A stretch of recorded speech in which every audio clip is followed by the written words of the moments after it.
Quelles sont les rencontres de l'année? Quelles ont été les rencontres de l'année? Des rencontres qui vous ont fait grandir. Ça peut être autant des rencontres perturbantes ou des rencontres vraiment majeures avec des personnes extraordinaires, de bonté intérieure, même dans le silence. Quelles ont été ces rencontres qui vous ont porté élévatrices, même si parfois souffrantes. Mais on a appris quelque chose.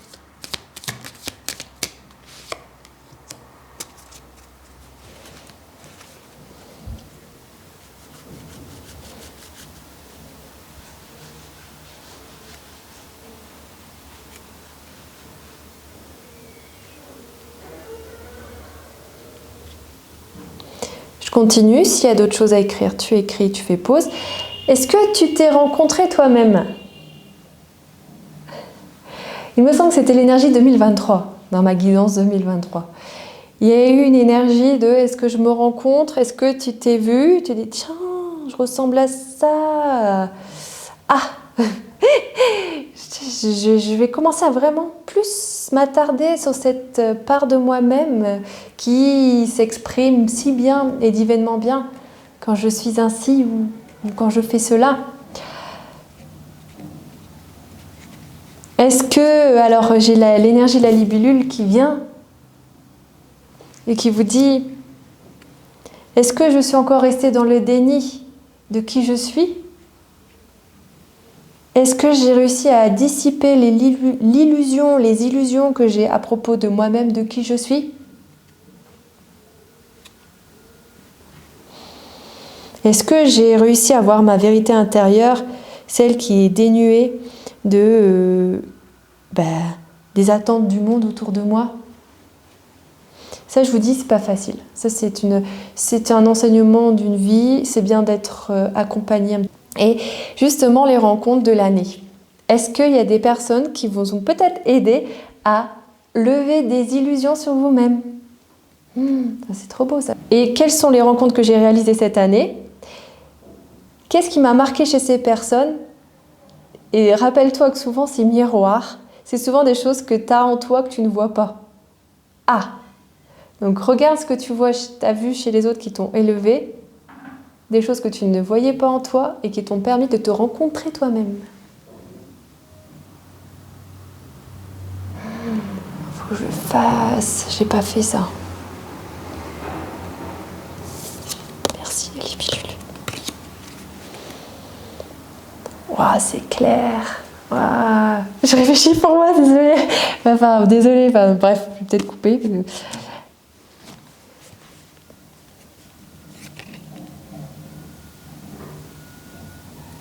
Maintenant, donc on continue. Qu'est-ce que j'ai laissé mourir cette année?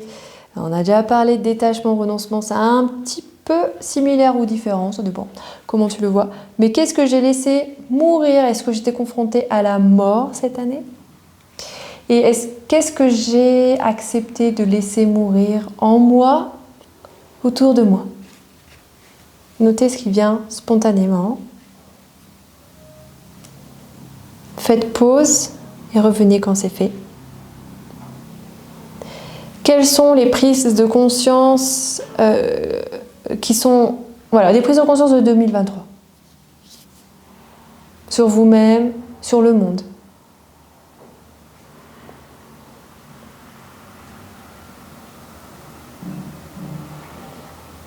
Nous faisons cela parce que ça va être un tremplin pour 2024. Vous avez peut-être déjà commencé ce travail-là avant de faire l'atelier. Donc je continue, on fait pause si besoin. Okay. Quelles sont les découvertes de 2023? Les surprises à l'extérieur de moi, à l'intérieur de moi? Ça peut être par exemple des découvertes perturbantes comme des maladies, des troubles, des secrets, ou les découvertes aussi qui ont suscité l'émerveillement. Petit et grand, tout ce qui vient à votre esprit.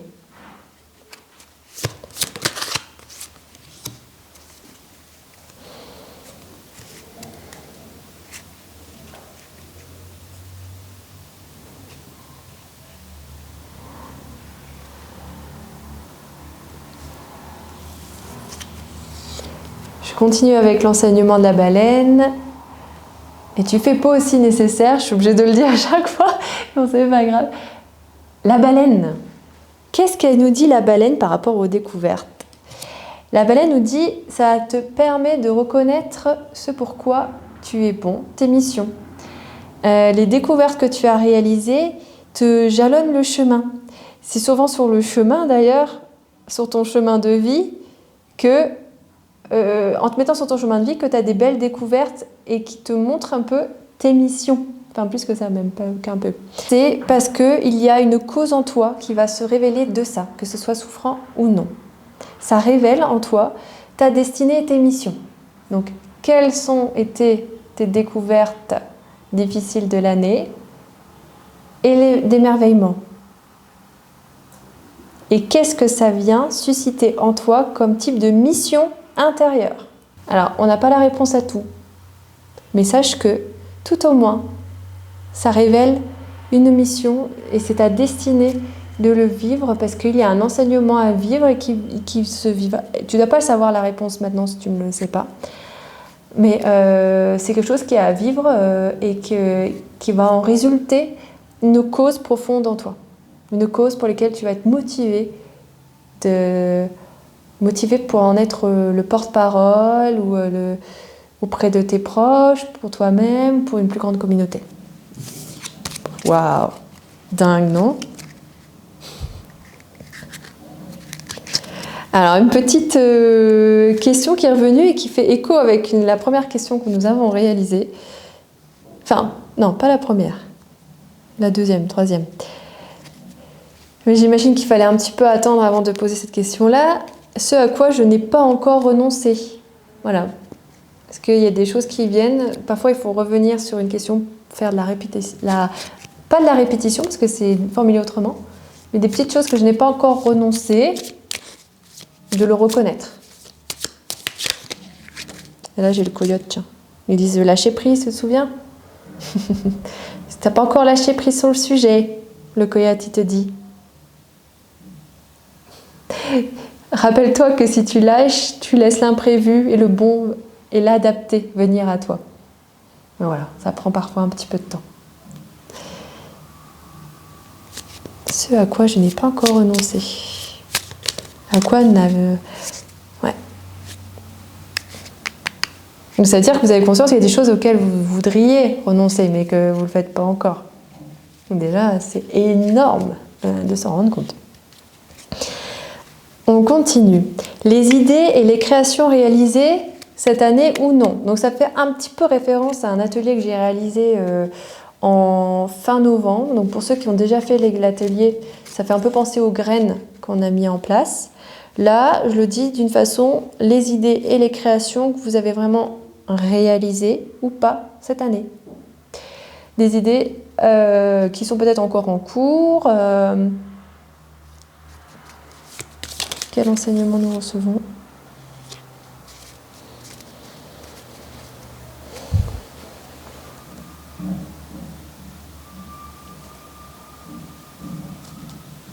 Donc prenez le temps de noter ce que vous avez osé faire, entreprendre, créer, les idées que vous avez eues pas encore créées.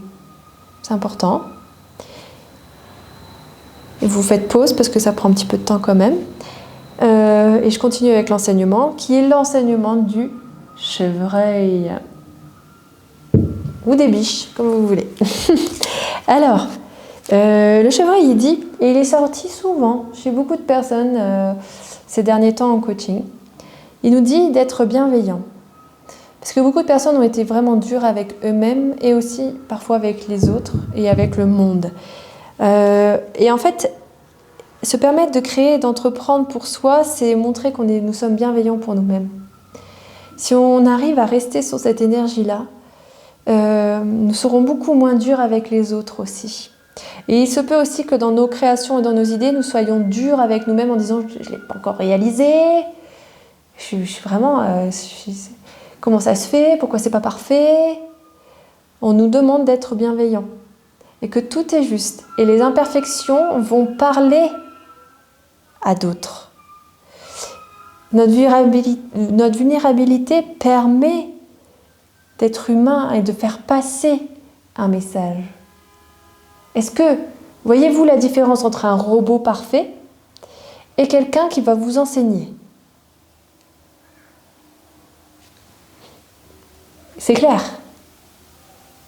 Alors bien qu'on cherche, il y a beaucoup d'humains qui cherchent à substituer par exemple les enseignants par des robots, est-ce que vous pensez vraiment que les enfants et les adultes, face à ces enseignants et maîtres, ils vont recevoir les bénédictions liées à l'enseignement?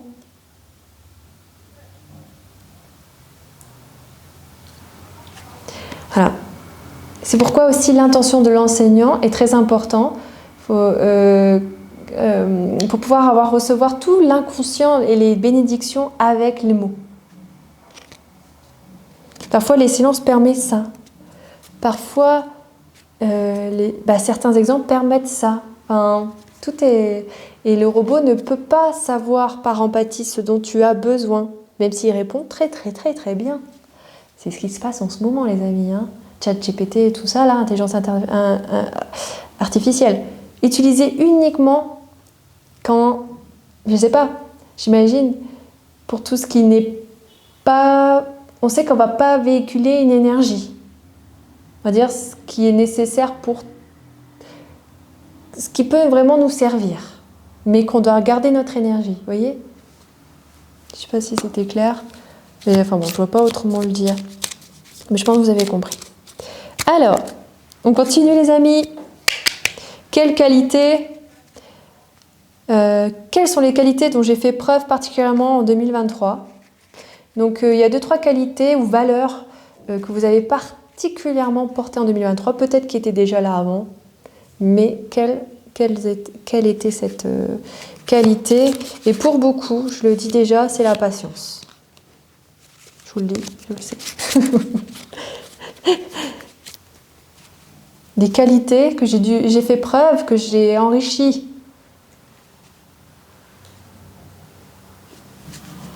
L'enseignement, par rapport à cette question, va nous venir de la moufette, qui, elle, nous dit que on a attiré à nous des événements cette année, des rencontres, tout ce qu'on s'est dit un peu, les prises de conscience, etc., parce qu'on en avait besoin. Voilà. On les a attirés. Elle dit, on a attiré ce dont on a besoin pour travailler ces qualités en nous. Parfois, c'était carrément des missions, on l'a vu.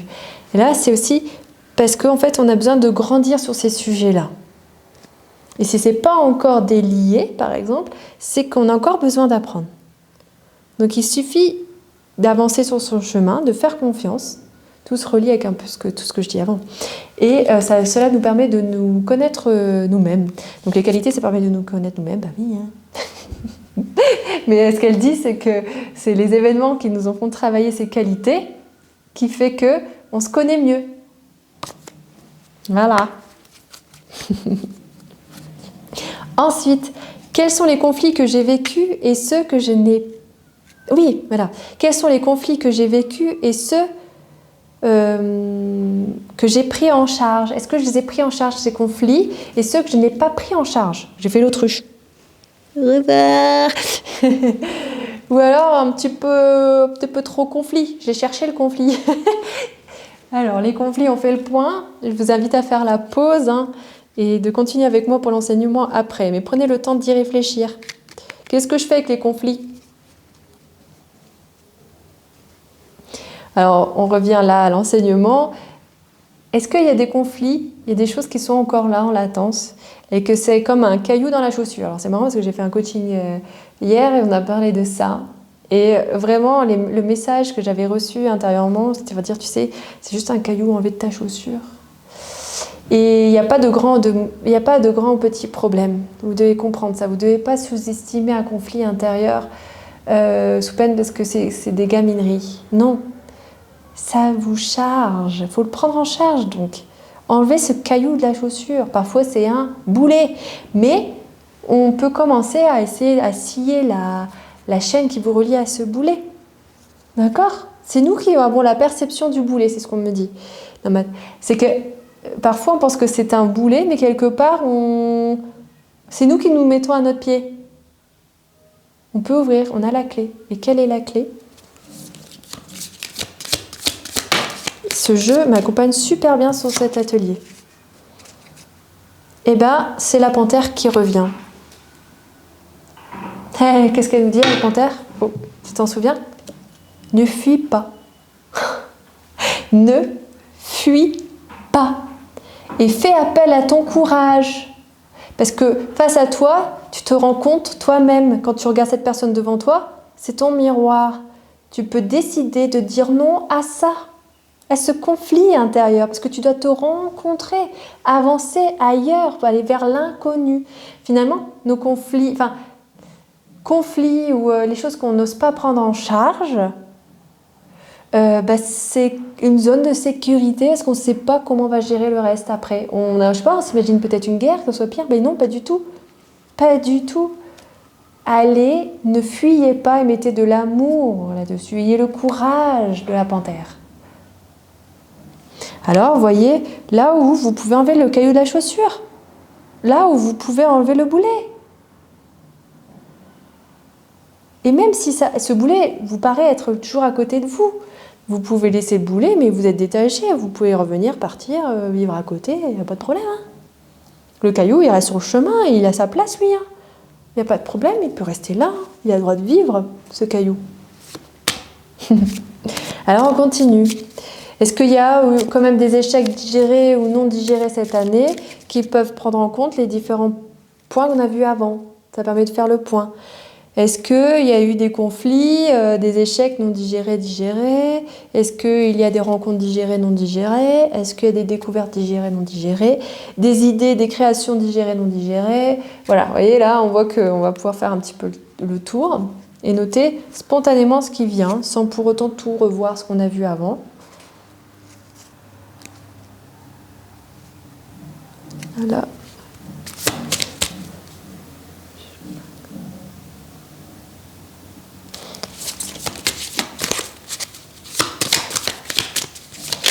Oh.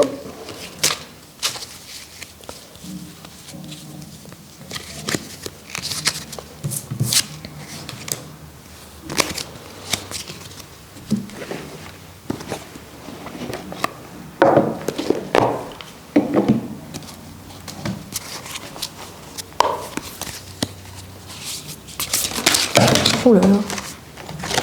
Ah oui, d'accord, c'est déjà prêt. Dingue. Vous pouvez revenir là quand vous avez terminé et vous pouvez choisir une des 3 cartes, ok? Donc la première,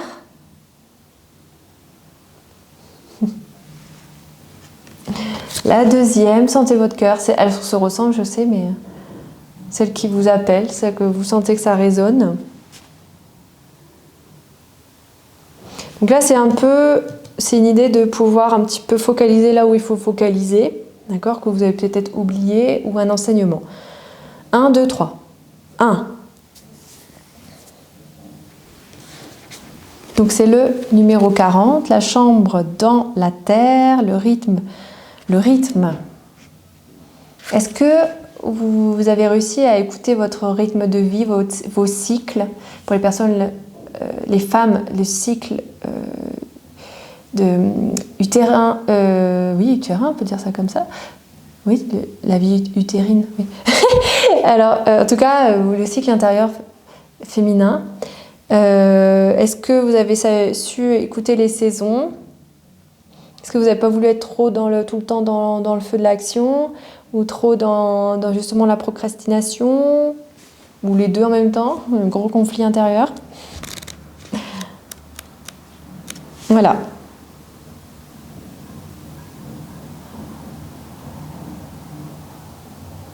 Est-ce que vous avez réussi à être stable aussi durant cette année intérieurement? Et je ne vous parle pas stable financièrement, salaire, etc. Parce que justement, ça souvent, c'est une peur du manque.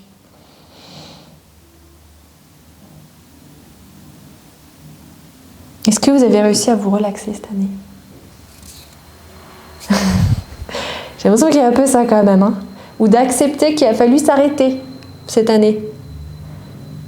Est-ce que c'était un échec ou pas? Ça a été digéré cette histoire, hein?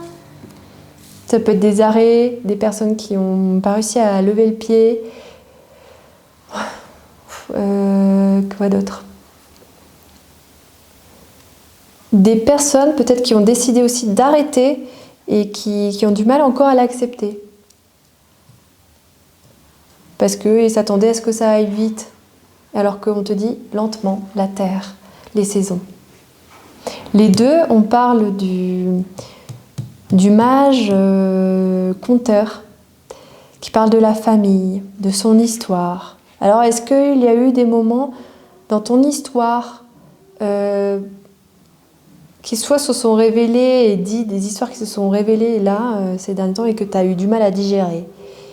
Est-ce qu'il y a des parties de ta vie difficiles à digérer?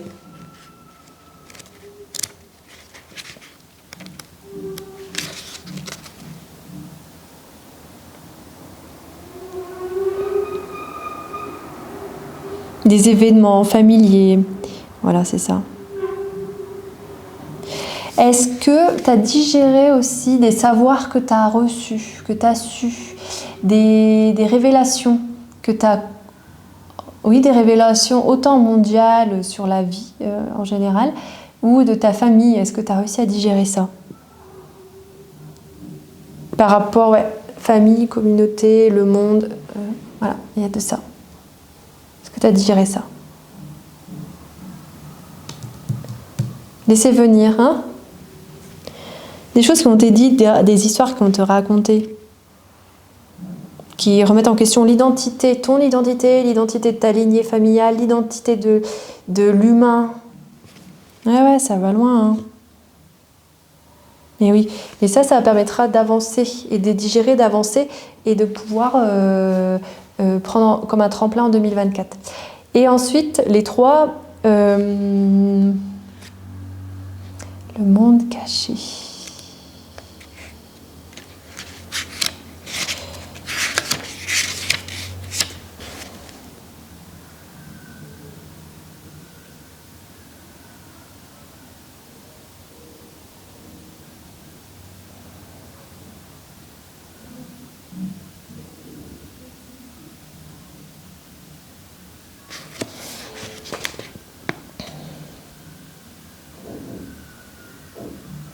Est-ce que tu as été attiré par d'autres facultés, un autre monde, quelque chose que tu n'avais vraiment pas du tout l'habitude de voir en toi, des nouvelles forces en toi, souvent subtiles, et pas que ça, mais des choses cachées en toi? Est-ce que tu as réussi à digérer ça, à vraiment l'utiliser, à accepter d'utiliser ce que tu as vu de toi dans ton quotidien, dans ta vie?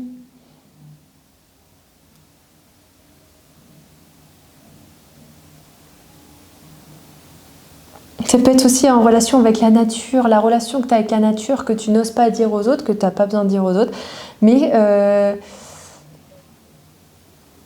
ou bien tu as essayé d'être plus en connexion avec la nature et tu as l'impression d'avoir pas réussi, ou tu voulais être plus... Je sais pas comment dire, j'ai un truc qui a du mal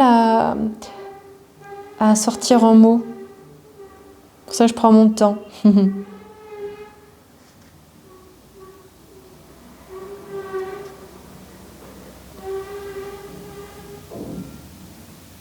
Ah oui, il y a aussi ça. Est-ce que tu as voulu vivre plus proche de la nature, sortir d'un certain contexte pour aller dans un autre, et que ça n'a pas fonctionné ou que c'était difficile à vivre, quelque chose comme ça? Parce que tu voulais sortir un petit peu de ce qui était stressant, de la vie pseudo-moderne, pour aller pour quelque chose de plus naturel, avec des nouvelles visions, inspirations que tu voulais partager, même quelque chose de très léger, beaucoup plus léger, mais que ça a été difficile à digérer. Ça peut être des personnes qui ont changé d'endroit.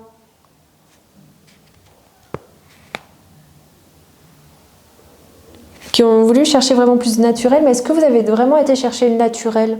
Est-ce que vous n'avez pas été juste replacer, j'ai l'impression, je me permets, replacer finalement la même façon de vivre, mais juste ailleurs, où on a l'impression que c'est plus la même façon de vivre, mais on vivait un petit peu quand même pareil. On a l'impression qu'on changeait, mais qu'on a changé, mais en fait, on avait toujours les mêmes motivations, au fond. Voilà, il y a comme ça a été fait, pas fait, mais on a voulu changer d'être plus proche de la nature, sa nature, propre nature, mais voilà.